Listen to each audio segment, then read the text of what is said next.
We're back on Halftime Report. I'm Contessa Brewer with today's ETF Edge. Good to see you. Many ETF investors think the Fed's December rate meeting is the final hurdle to clear in 2025 before moving on to 2026.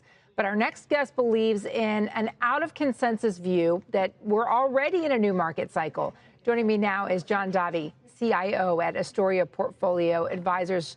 John, good to see you. Why do you think we've already moved on? This is a new cycle. For the last 25 years, whenever I have seen the Fed cut interest rates, that always signified a new market cycle.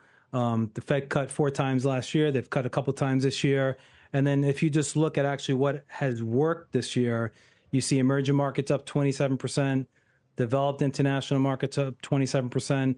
You know, asset classes that benefit from like the debasement trade, whether it's, gold. We run a strategy, PPI. It's a real assets fund. Gold is up 54%. Our PPI ETF is up 24%.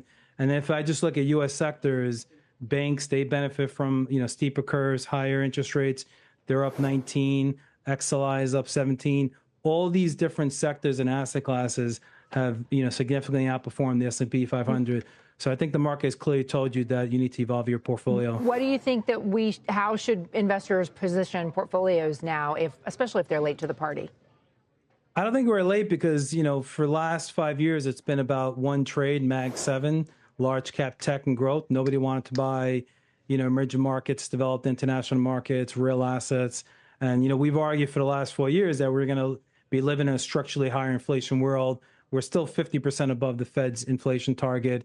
To get us back down to 2%, Fed would have to hike rates. They're doing the opposite. And again, whenever the Fed cuts rate, that usually sends the market into a new, cycle. We're just getting started, John. Thank you for that. We're going to continue the conversation over at etfedge.cnbc.com. And John will be joined by Sophia Massey, the CEO of Line Shares. Scott, I'll send that back to you.